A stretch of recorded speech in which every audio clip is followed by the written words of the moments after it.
The biggest focus, obviously, is first of all, from a personal point of view, is I had to get culturally adjusted. You know, after being somewhere else for 20 years and coming over and moving from one very strong culture to a new, stronger culture, I've had to learn that. That's clear. But I think the really interesting part about it is arriving when I did and watching how the brand is transitioning, how it is being transitioned. And that's been a bit of a challenge for everybody. And I don't mean that in a negative point of view. It's simply that, you know, there's been a way of doing business for goodness knows how many years. And the reality of it is that in the premium segment, the business model is different to the more middle mass market segment. And managing that transition is the big challenge at the moment. It'll go on for a while yet, but I think the really important thing is it's been positive experience from all sides.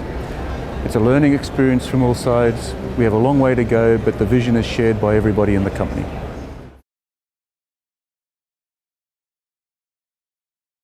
The really big opportunity is to take the brand and really take it head-to-head with Mercedes, BMW and Audi. Infiniti has so much potential. The brand has a very, very good reputation. It's well-founded, but from my perspective, it has been it still has significant opportunity.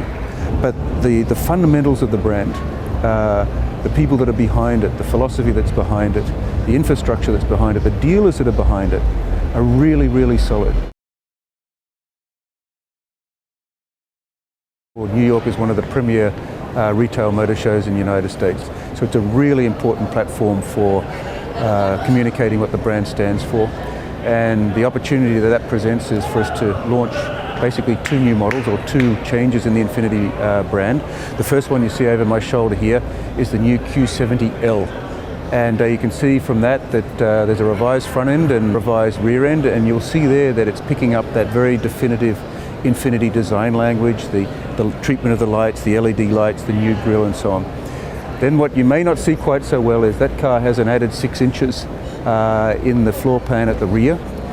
So hence the L, long wheelbase, and it is a real limousine. I mean a limousine on the outside, but with a very sporting heart on the inside. But what's really nice about it is you can sit in the back of that and you can cross your legs, is the best way to put it. There's so much room in it. QX80, again, it's a facelift, next generation. There's a new grille, new treatment on the lights and the fog lights, and a change in the face of the car. So a refresh. But what is really interesting on that car is the QX Limited. We have quilted interior trims for the seats and the doors. We have burl timber in it. We have new looks in the wheels and the grille. So a whole elevated treatment in terms of luxury.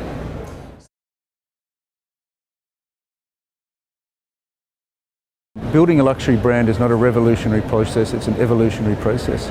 And this is part of that evolution for Infiniti. We take one step at a time and we're building momentum.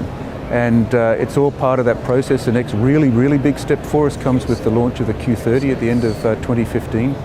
And what you're seeing now is a consolidation of the segments that we're in. At the moment, we're only 8 models within the product range. By the time we get to 2020, we're going to be somewhere 11, 12 products. And we're going to be entering the small crossover segments that'll come with the Q30. We've seen a little bit of a touch of that with the concept car we showed at Detroit. But we're also going to be moving to the high end and getting into those areas that's traditionally dominated by Mercedes and BMW, the S-Class, the 7 Series, the aspirational element of the market, and certainly we're going to be anchoring the brand with a halo car. So it's all part of a mid to long-term product strategy.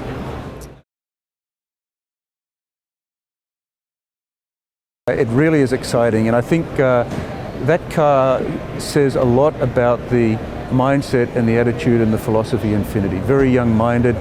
It's a good indication of what one can expect in terms of the excitement and the positioning of the brand. It's a good indication of how we see the brand expanding, because behind all of that is a clear indication there's the intention to produce a performance arm within the Infiniti brand, which is part of the success formula. You see it with Mercedes, with AMG, you see it BMW with M. The Eau Rouge, I think, is just the point of a long spear tip that we're going to be throwing into the market. Very exciting times.